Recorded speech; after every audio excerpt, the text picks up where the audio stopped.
Welcome, everyone, to Family Talk. It's a ministry of the James Dobson Family Institute, supported by listeners just like you. I'm Dr. James Dobson, and I'm thrilled that you've joined us.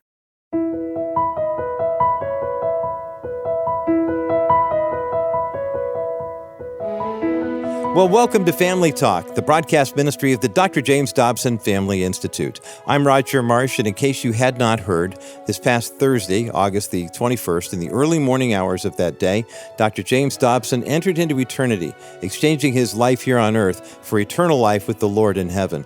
We are deeply saddened, of course, by his passing at the tender age of 89, but we are grateful for the life and dynamic legacy of Dr. James Dobson that continues even this day through the James Dobson Family Institute.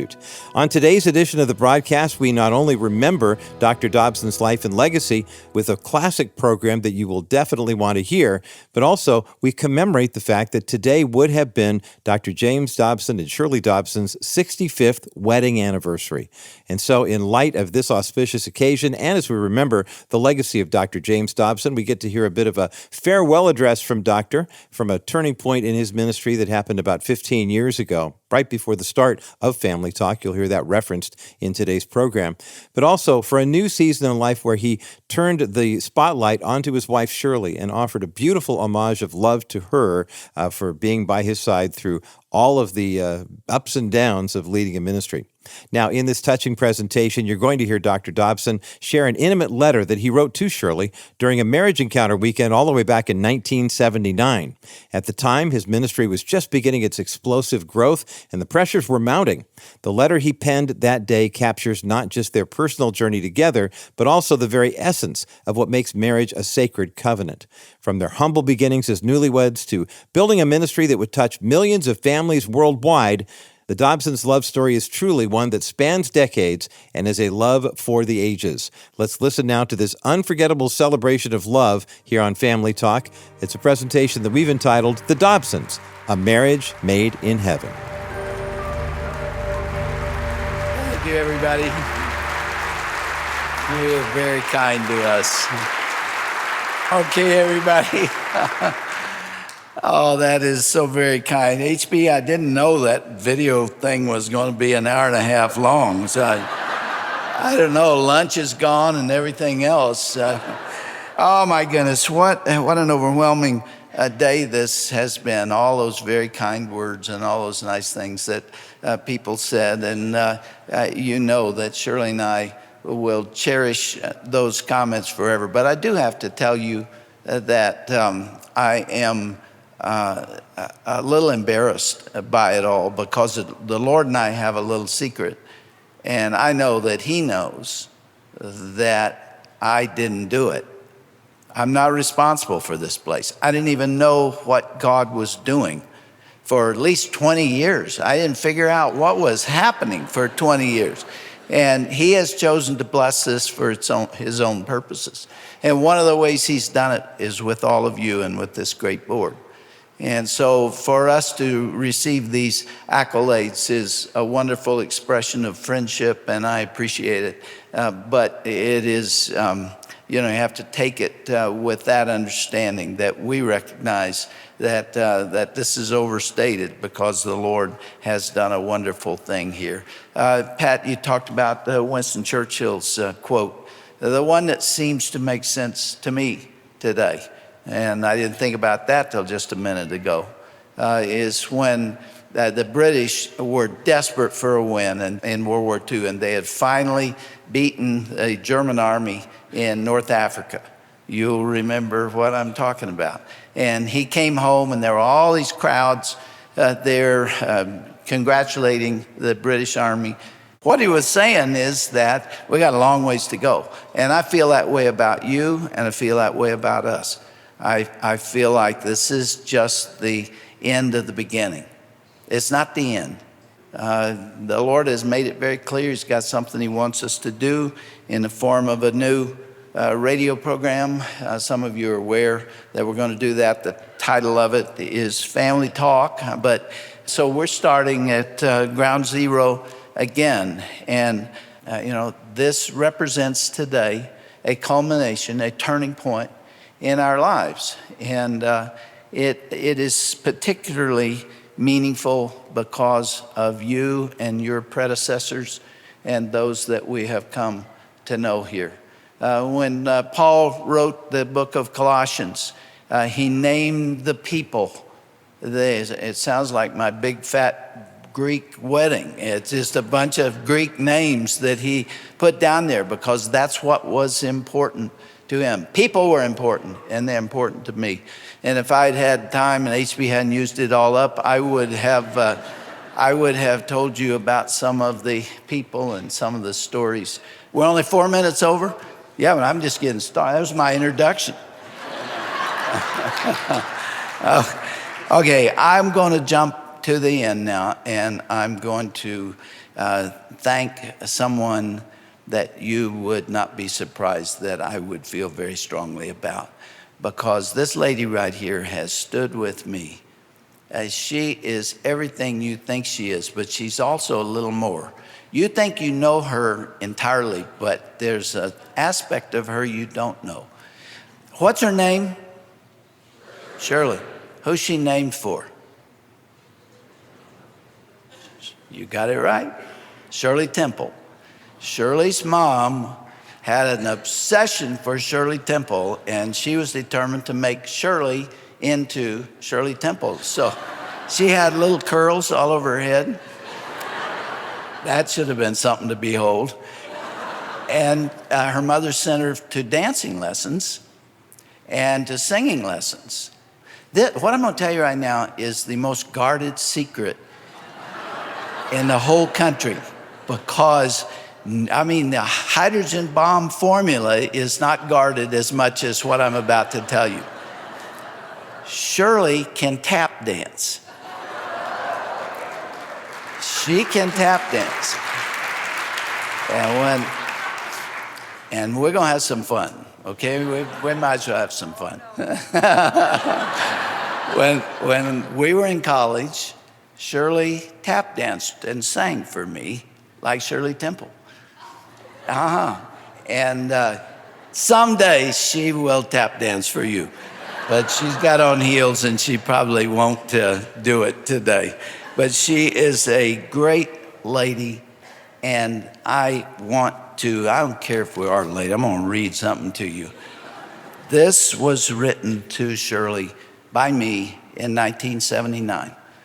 And at that time, Focus was just getting started, and there was pressure on us like you can't believe. Everything just exploded. Mail was coming, phone calls, and radio stations were calling and adding our program. It was really quite overwhelming.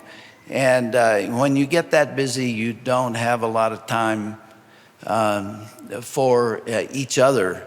And somebody suggested that we go to a marriage encounter event. And it was just what we needed. It was a wonderful, I don't know if you've ever heard of it or ever been to Marriage Encounter, but it made a tremendous impression on both of us. And one of the assignments at Marriage Encounter that weekend was for us to go into separate rooms and write a letter to one another, addressing the subject, why do I want to continue living with you? And we had no idea what was about to happen to us emotionally. But this is the letter that I wrote to Shirley. It's been shared a time or two on the radio, but maybe you haven't heard it. I said, who else shares the memory of my youth during which the foundations of love were laid? I ask you, who else could occupy the place that has been reserved for the only woman who was there when I graduated from college and went to the Army and returned as a student at USC and bought my first decent car and promptly wrecked it and picked out an inexpensive wedding ring with you and paid for it with savings bonds, and we prayed and we thanked God for what we had. Then we said the wedding vows, and my dad prayed, Lord, you gave us Jimmy and Shirley as infants to love and cherish and raise for a season. And tonight, we give them back to you as our labor of love, not as two separate individuals, but as one. and everyone cried. Then we left for the honeymoon and spent all our money and came home to an apartment full of rice, and we had only just begun. You taught the second grade, and I taught and fell in love with a bunch of sixth graders, and especially a kid named Norbert. Wonder where he is today. And I earned a master's degree and passed the comprehensive exams for a doctorate, and we bought our first little home and remodeled it, and I dug up all the grass in the front yard and buried it in a 10-foot hole, which later sank and looked like two graves in the front yard. And while spreading the dirt to make a new lawn, I accidentally planted 8 million ash trees in the front yard and discovered 2 weeks later that we had a forest growing between our house and the street. You delivered our very own baby, and we loved her half to death and named her Danae Ann. And built a room on our little bungalow and gradually filled it with furniture. Then I joined the staff of Children's Hospital, and I did well there and still didn't have enough money to pay our USC tuition and other expenses, so we sold and ate a Volkswagen. Then I earned a PhD, and we cried and we thanked God for what we had. In 1970, we brought home a little boy, named him James Ryan, and loved him half to death and didn't sleep for 6 months. And I labored over a manuscript titled Dare to something or other, and then reeled backward under a flood of favorable responses and a few not so favorable responses, and received a small royalty check and thought it was a fortune. And I joined the faculty at USC School of Medicine and did well there. Soon I found myself pacing the halls of Huntington Memorial Hospital as a team of grim-faced neurologists examined, you didn't know about this one, examined your nervous system for evidence of a hypothalamic tumor, and I prayed and I begged God to let me complete my life with my best friend, and he finally said, yes, for now. And we cried and thanked him for what we had. And we bought a new house and promptly tore it to shreds, and went skiing in Vail, Colorado, and tore your leg to shreds. And I called your mom to report the accident, and she tore me to shreds. And our toddler Ryan tore the whole town of Arcadia to shreds. And the construction on our house seemed to go on forever, and you stood in the shattered living room and cried every Saturday night because so little had been accomplished. In the worst of the mess, 100 friends gave us a surprise housewarming, and they slopped through the debris and the mud and the sawdust and the cereal bowls and the sandwich parts. And the next morning you groaned and asked, did it really happen? And I published a new book called Hide or Seek. What? And everyone called it Hide and Seek. And the publisher sent us to Hawaii, and we stood on the balcony overlooking the bay and thanked God for what we had. And we published What Wives Wish, and people liked it, and the honors rolled in, and the speaking requests arrived by the hundreds. Then you underwent risky surgery, and I said, Lord, not now. And the doctor said, no cancer, and we cried.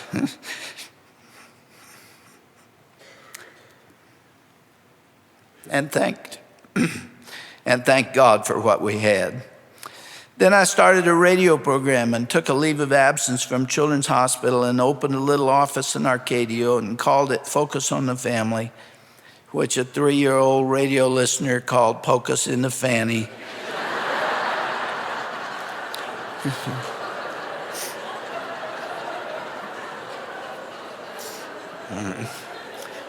And we got more visible.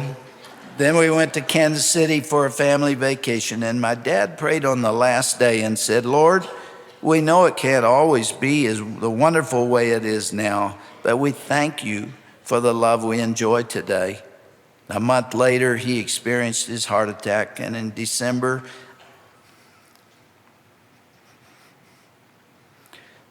I said goodbye to my gentle friend, and you put your arm around me and said, I'm hurting with you.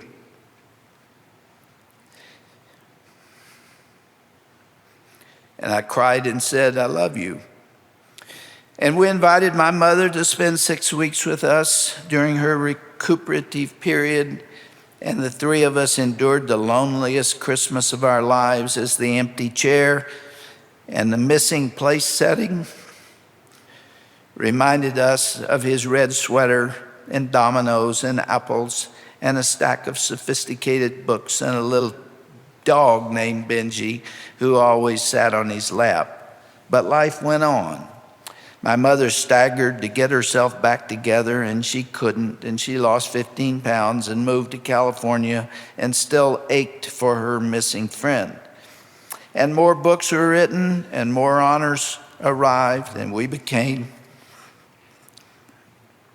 better known, and our influence spread, and we thank God for what we had. And our daughter went into adolescence, and this great authority on children knew he was inadequate and found himself asking God to help him with the awesome task of parenting, and he did, and we thanked him for sharing his wisdom with us. And then a little dog named Siggy, who was sort of a dachshund, grew old and toothless, and we had to let the vet do his thing. And a 15-year love affair between a man and a dog ended with a whimper. But a pup named Mindy showed up at the front door, and life went on. Then a series of films were produced in San Antonio, Texas, and our world turned upside down as we were thrust into the fishbowl, and poke us in the fanny expanded in new directions, and life got busier and more hectic, and time became more precious, and then someone invited us to a marriage encounter weekend where I sit at this moment. So I ask you, who's gonna take your place in my life? You have become me, and I've become you. We're inseparable. I've now spent 46% of my life with you, and I can't even remember much of the first 54. Not one of the experiences I've listed can be comprehended by anyone but the woman who lived through them with me. Those days are gone, but the aroma lingers on in our minds. And with every event during these 21 years, now 50, our lives have become more intertwined, blending eventually into this incredible affection that I bear for you today. Is it any wonder that I can read your face like a book? When we're in a crowd, the slightest narrowing of your eyes speaks volumes to me about the thoughts that are running through your conscious experience. As you open Christmas presents, I know instantly if you like the color or style of the gift, because your feelings cannot be hidden from me. I love you, SMD. Remember the monogrammed shirt? I love the girl who believed in me before I believed in myself.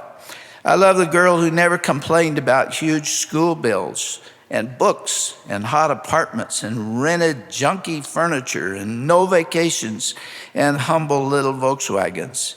You have been with me, encouraging me, loving me, and supporting me since August 27th, 1960.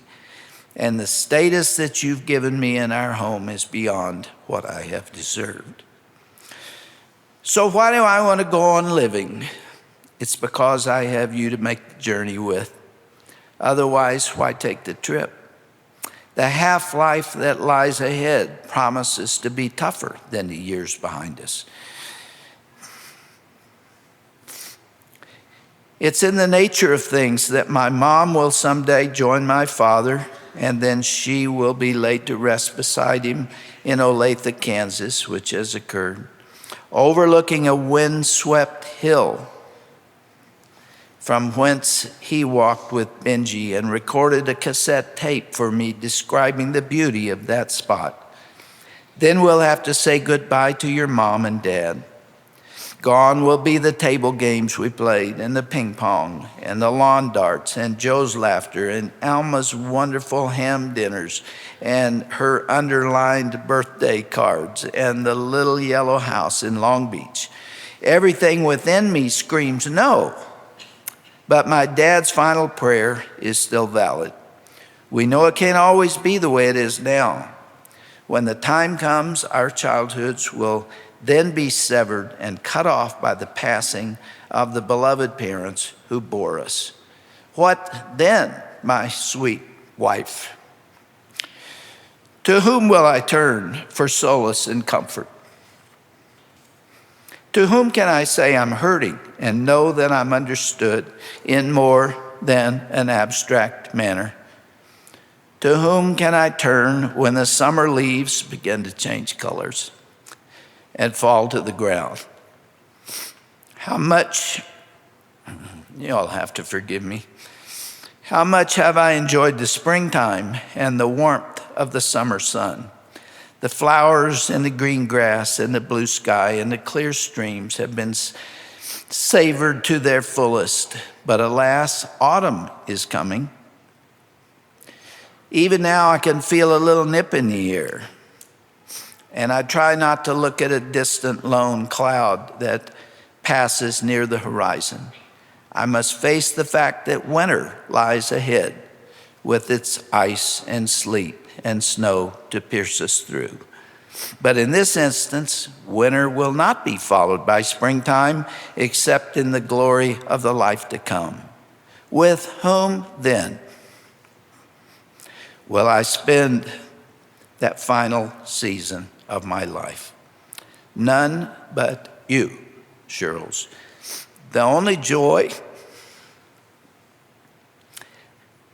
of the future will be in experiencing it as we have the last 21 years, hand in hand with the one I love, a young miss named Shirley Deere, who gave me everything she had, including her heart. Thank you, Shirley, for making this journey with me. Let's finish it together. I apologize. I did not expect that to happen to me, but it sort of fits with the emotion of where we are today. I love you all. I'm grateful for the time we've spent together. And the end is not yet.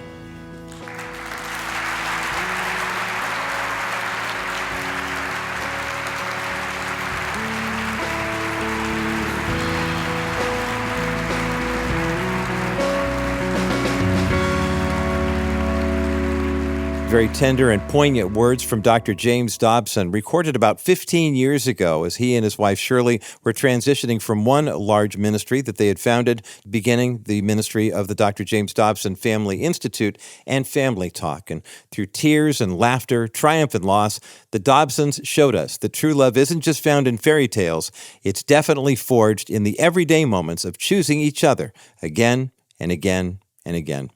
I'm Roger Marsh, and today on a special edition of Dr. James Dobson's Family Talk, we've been enjoying this deeply personal moment that Dr. Dobson shared when he honored his wife Shirley during an historic celebration 15 years ago. That letter he shared, by the way, was written during a marriage encounter weekend. At that time, it was 4 decades prior, and it reminds us that strong marriages aren't built on perfection, but on shared memories, mutual sacrifice, and unwavering commitment. Now, we would appreciate if you'd keep Shirley Dobson in your prayers, as James Dobson, of course, went home to be with the Lord this past Thursday, August the 21st, at the age of 89. Today would have marked the Dobsons' 65th wedding anniversary. And as a tribute to Dr. and Mrs. Dobson, we've put together a special commemorative CD of the broadcast you're listening to today and tomorrow's program as well. It's called The Dobsons, A Marriage Made in Heaven. We'll be happy to send you a copy of that recording as our way of thanking you for your gift of any amount in support of the ministry of the Dr. James Dobson Family Family Institute. You know, for decades, the Dobsons poured their lives into strengthening families through biblical truth. And when you support the JDFI, you're helping us continue the Dobsons' lifelong mission of defending the sanctity of marriage, protecting children, and promoting biblical truth. Now, to make a donation and to request the CD resource, go to drjamesdobson.org. You can also call our constituent care team at 877-732-6825. That's 877-732-6825. Or if you'd like to send your gift along with a special note of remembrance in honor of the Dobsons' 65th wedding anniversary, you can do so when you address your correspondence to Dr. James Dobson's Family Talk, P.O. Box 39,000, Colorado Springs, Colorado 80949. I'm Roger Marsh, inviting you to join us back again next time as you'll hear part 2 of this special anniversary commemoration as we remember the life of Dr. James Dobson and honor his nearly 65-year marriage to his beloved Shirley. That's coming up right here on the next edition of Dr. James Dobson's Family Talk, the voice you can still trust for the family you love.